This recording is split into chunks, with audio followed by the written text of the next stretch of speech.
ছুটি শেষে চট্টগ্রাম বিশ্ববিদ্যালয় ক্যাম্পাসে আবারও নির্বাচনী উচ্ছ্বাস শুরু হয়েছে। দীর্ঘ বিরতির পর চাকসু নির্বাচনকে ঘিরে প্রার্থীরা ব্যস্ত ভোটারদের দোরগোড়ায় পৌঁছাতে দিচ্ছেন নানা প্রতিশ্রুতি। এদিকে নিরাপদ ক্যাম্পাস গঠনের প্রতিশ্রুতি সহ ২২ দফা ইস্তেহার দিয়েছে সার্বভৌম শিক্ষার্থী ঐক্য প্যানেল।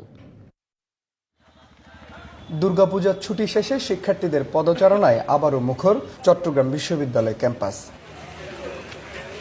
পূজার মধ্যে হলে ও শাটল ট্রেনে প্রচারণা চালালেও তা ছিল সীমিত পরিসরে। তবে ছুটি শেষে শিক্ষার্থীরা ক্লাসে ফেরায় তাদের কাছে ছুটে যাচ্ছেন প্রার্থীরা। ফলে আরও গতি পেয়েছে প্রচারণা। পুরোদমে মাঠে নেমে পড়েছেন প্রার্থীরা।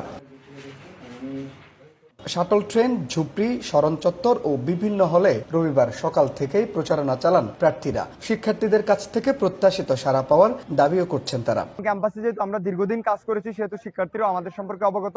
তো আমরা চেষ্টা করছি তাদেরকে তাদের কথাগুলো জানার এবং আমাদের কথাগুলো তাদেরকে জানানোর, এবং আমরা প্রতিশ্রুতি দিচ্ছি যে আমরা রাষ্ট্র এবং বিশ্ববিদ্যালয়ের প্রশাসন আমাদেরকে যে অন্যায্যতার ভিতরে রেখেছে, যে অবিচার আমাদের প্রতি করেছে, অবহেলা করেছে, সেগুলো যেন আদায় করে দিতে পারি।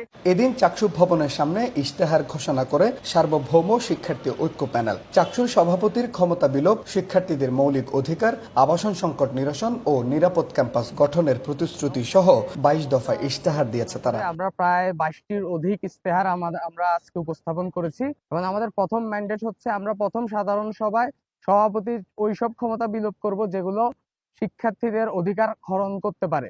পাশাপাশি আমাদের প্রক্টোরিয়াল বডিতে আমরা মনে করি এইরকম সেন্সিটিভ ডিসিশনে শিক্ষার্থীদের প্রতিনিধিত্ব থাকা উচিত। চট্টগ্রাম বিশ্ববিদ্যালয় কেন্দ্রীয় সংসদ ও হল সংসদে ৯০৮ জন প্রতিদ্বন্দ্বিতা করবেন। এর মধ্যে ভিপি পদে ২৪ জন, জিএস পদে ২২ জন ও এজিএস পদে প্রার্থী ২১ জন। ভোট হবে ১৫ অক্টোবর।